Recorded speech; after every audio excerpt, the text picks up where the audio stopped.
look at the task 1, we are going to first define the parameters n0, n1, n2 with the index vector ranging from n1 to n2. We are using the stem command here, which plot the n vector against the x. The x is given n minus n naught greater than equal to 0. When we run this code, we get this output. Now moving on to the task 2.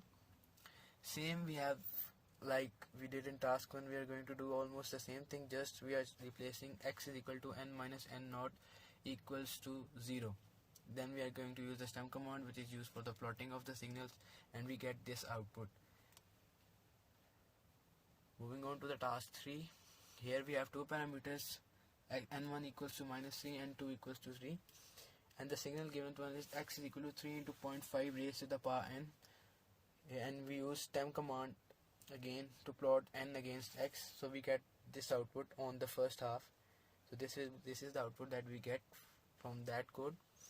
Now replacing the x with 3 cos 3 pi n plus 5, and then running the code again, we get that sinusoidal signal.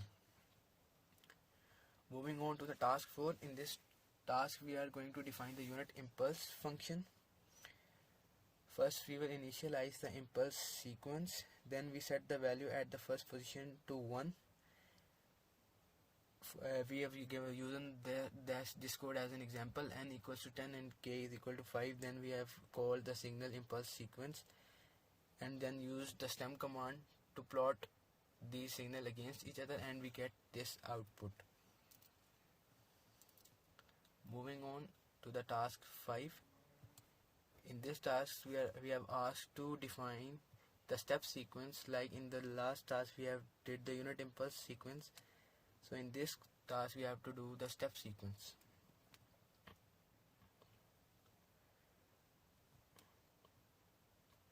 This function allows you to easily generate a unit step sequence by specifying its length and the position where the steps start.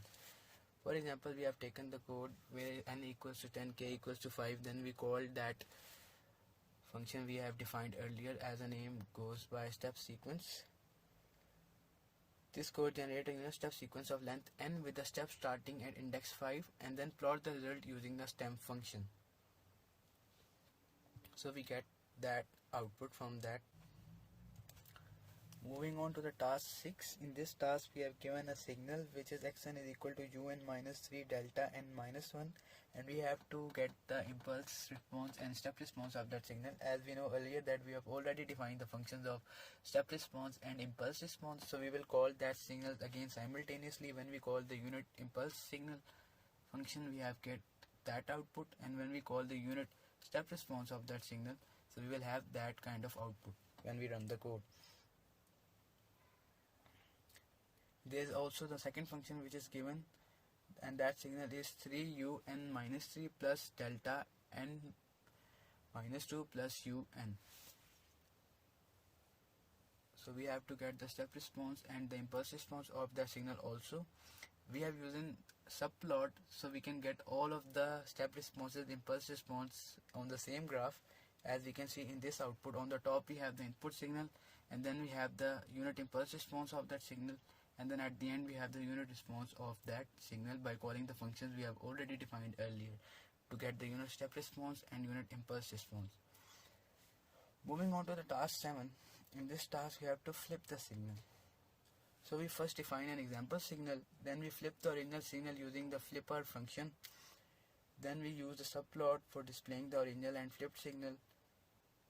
The stem command plot the original and flipped signal using the stem function with different colors and line widths. Labels and titles are added to each subplot for better implementation.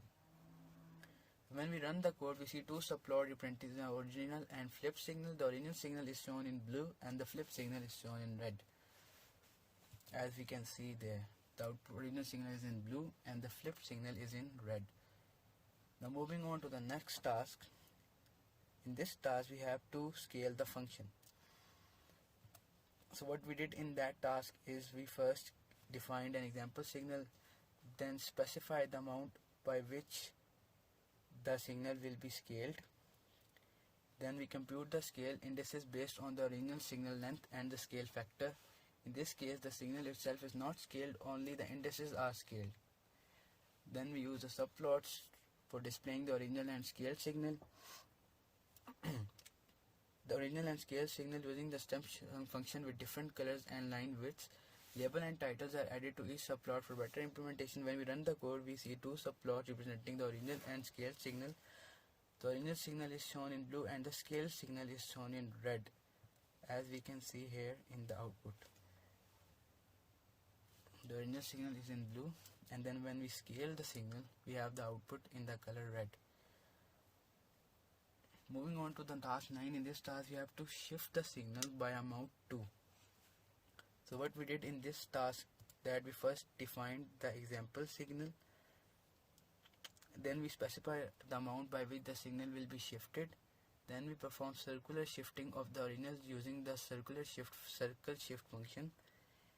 Then we use subplot for displaying the original and shifted signal, plot the original and shifted signal using the step function with different color and line widths. Labels and titles are added for each plot for better implementation. When we run the code, we see two subplots representing the original and shifted signal. Again, the original signal is in blue and the shifted signal is shown in red. As we can see here, this is the original signal, and when we shift the signal, we have the output like this.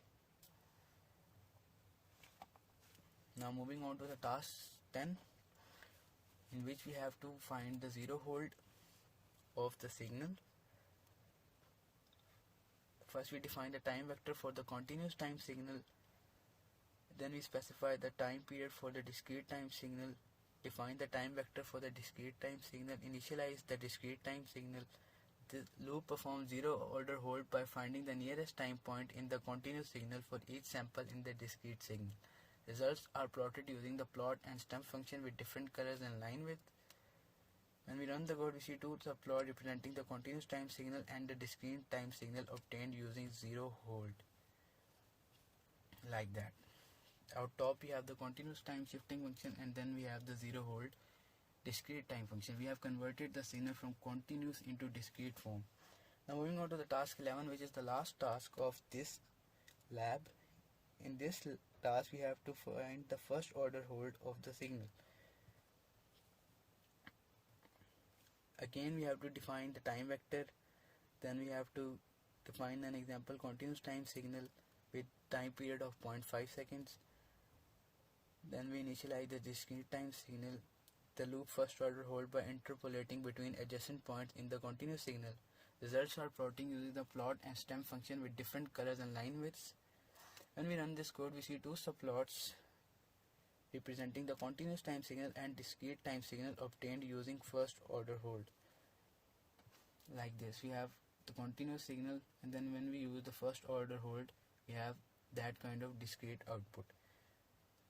So that is all for the lab number 2. Thank you for watching.